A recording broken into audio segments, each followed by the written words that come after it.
All right, so for this week, I'm going to take a break from Metaverse in the classroom to bring you a fun little game my friends and I have created called TinderQuest. It's TinderQuest and the Metaverse, which is bringing online dating IRL, or in real life. So what is TinderQuest? It is the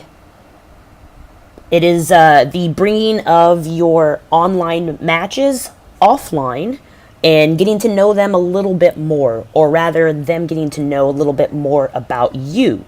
It helps you both decide if you two are a good match or not. It helps you weed out the matches that are not a good fit, and then you can make more meaningful connections with matches that are a good fit. It's also kind of a social experiment where you get to see how far someone really is willing to go to meet you, which is in and of itself kind of cool. So how does it work? Well, as you know, on Tinder, you swipe left or you swipe right, and if you swipe right and they swipe right, it's a match.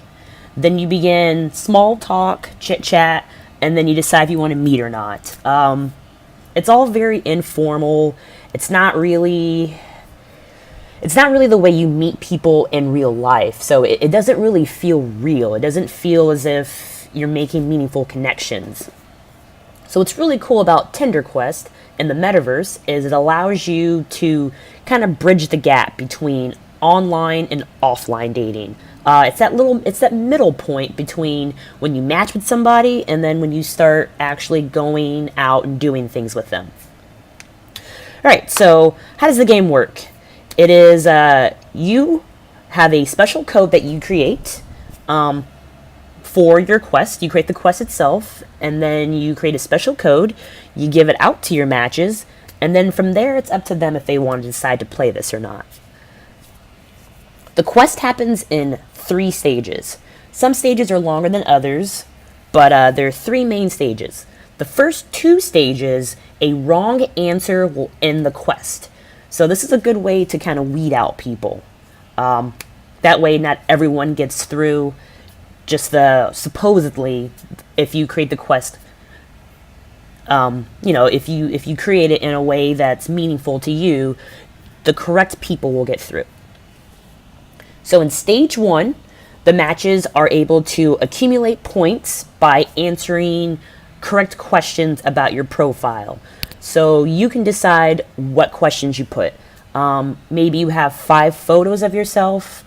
There's little captions underneath them, and you could ask a question about one of the photos.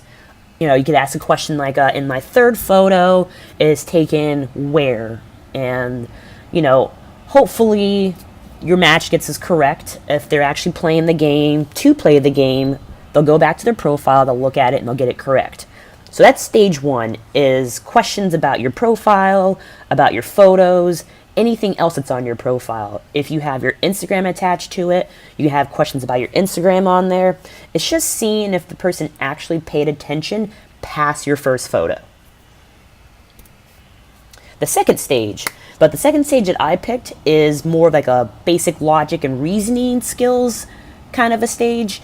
This is something that's kind of important to me in a match. You can create anything you want to create, anything that you find is important to you. You can put this in as your second part after the profile part.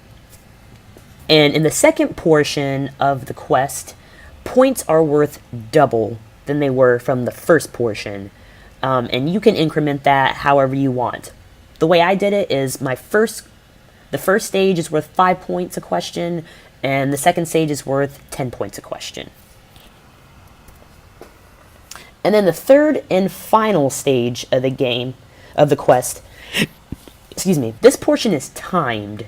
So unlike the first 2, where they could just easily get in it, get out of it, look back and forth between their phone and the questions, this portion is timed. So they have to actually commit the time to play when they get to the third part, which, if somebody's actually going through and answering questions and going out on a scavenger hunt for you, I don't think they'll be too bothered with the time portion.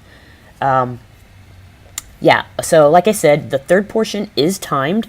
It's kind of like a get to know me scavenger hunt. So in here, you can put in random things like, hey, this is drop an experience off at the Everything Bagel store over downtown next to 34th and 7th Avenue.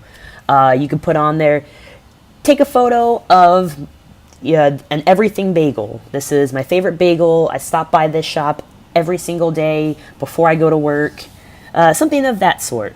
Or you can, matches are giving clues to tasks that they're supposed to complete. So you could also do something like take a selfie with a stranger wearing my favorite color, and say your favorite color is yellow. So your match would then find a random person on the street, take a selfie with them because the person's wearing a yellow shirt, and they would upload it to, say, a photo wall. So yeah, this just adds a little more fun, a little more flair to online dating, bring in online, offline. And winner. So is there a winner, and how's winner determined? Well, it's kind of subjective. There isn't really quite a winner. I think really anyone who's willing to go through these hoops just to meet you probably is a winner already in themselves. But for the purpose of this tutorial and for this quest, you can decide what makes a winner. Whether it's if they accrued the most amount of points in the shortest amount of time, or whether they did it, whether they completed every single experience. You decide. You decide what the winner is. I really didn't create this to create one winner. It's more about just the game and having someone get to know me a little bit better, and to see if they just completed it. So, is there a prize? Is a date guaranteed? These are all things that you can decide on your quest. I haven't really gotten to that point. I just thought this was a really cool idea, and I wanted to see if this actually could work. If this could be a thing. So we're just gonna build this out, and I guess we'll decide. Maybe you guys can help me out. We'll decide as we go along how a winner is determined, what the prize is, and anything else we need to do. So let's dive right into TinderQuest. So we'll want to create a quest. How do you create a quest, you may say? Well, all you do is same place as in the studio, where you have experiences. You would go to quests and then create a new quest. We will name this TinderQuest. TBD, we can add that in later. And we'll create the quest. Since I actually already have this quest created, we'll just open it up. And then a map will load up here. You can add experiences to the quest, because really all a quest is multiple geolocated experiences that have been kind of all centered in the same area and kind of put together, sort of like Pokemon Go. So it's a series of experiences that a match can go through and experience that creates an overall vision of what you want them to see. Alright, so let's get into this. Let's go on to the next portion of this.